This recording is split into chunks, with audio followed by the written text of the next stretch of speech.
Ssaabasajja Kabaka wa Buganda Lutudde Mwenda Mutebi owookubiri yaggulawo olukiiko lwa Buganda olw'omulundi ogwa-28. Olwaliro olukiiko luno lutudde omulundi ogusoose era nga lukubiriziddwa omumyuka w'omukubiriza w'olukiiko Hajji Ahmed Lwasa era ababaka bakubaganyizza ebirowoozo bubaka bwa Ssaabasajja bwe yawanga aggulawo olukiiko era nga bajjukiziddwa Katikkiro.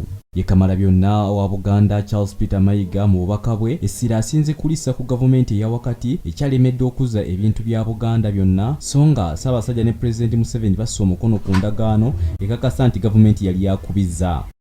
Ebiri mu ndagaano ya 2013 Pulezidenti ne Ssaabasajja gye bassaako omukono so nange nabajulira nabyo tibinnatuddira ebyatuddira bakakyusaako ndoza tekiwera na kimu kya 10 okukyusa bidde mu manya ga Kabaka bwe tubitwala mu ofiisi z'ebyettaka nga biraalira eyo.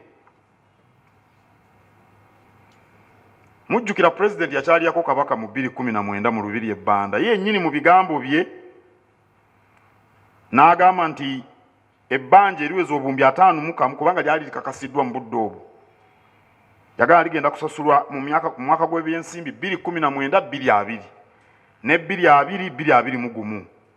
Katikkiro wa Buganda era asabye abantu okujja ebyobufuzi mu nteekateeka z'Obwakabaka nga kino akyesigamizza ku mwogezi w'amagye Brigadier Flavia Byekwaso eyavaayo n'ategeeza nti Charles Peter Mayiga yalagira abantu okunoga emmwanyi emmyufu mu mbeera ey'obufuzi. Nti emmwanyi terimba anoga emmyufu tonoga za kyenvu ziba zifaanana zitya ziba zifaanana zitya emmwanyi ziba za kiragala oba mmyufu waliyo eza kyenvu nze sizimanyi na kuzimanya. Kale nanoonyeza General mugambe nti nagambirawo abantu bino byonsibako saagala muntu yenna ateeka byabufuzi mu kampeyini ya mmwanyi terimba kubanga eruubirira kuyamba abantu banaku. Ono era yeekokkodde n'abakozesa obubi emitimbagano ne bamusibako amatu g'embuzi okumuliisa engo kyagambye nti kino si kyakumuyigula ttama. Enzigulayo ebizimbe by'abantu eti ebyo byonna ebizimbe byange kakati oli bwakiraba naga nti Katikkiro alina ekizimbe kino nakiri sente yazijjeewa. Lwaki mwagala mbeere mwavu enewe? Lwaki mwagala mbeere mwavu? N'omusajja munnamateeka maze emyaka egiwerako nga nkola bampita mujega sobola kukola sente mu ngeri etali yakubba.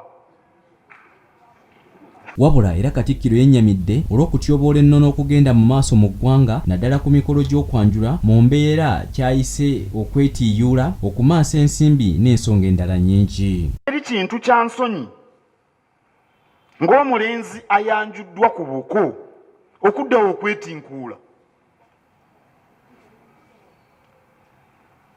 Ozinira otya amazina ku buko?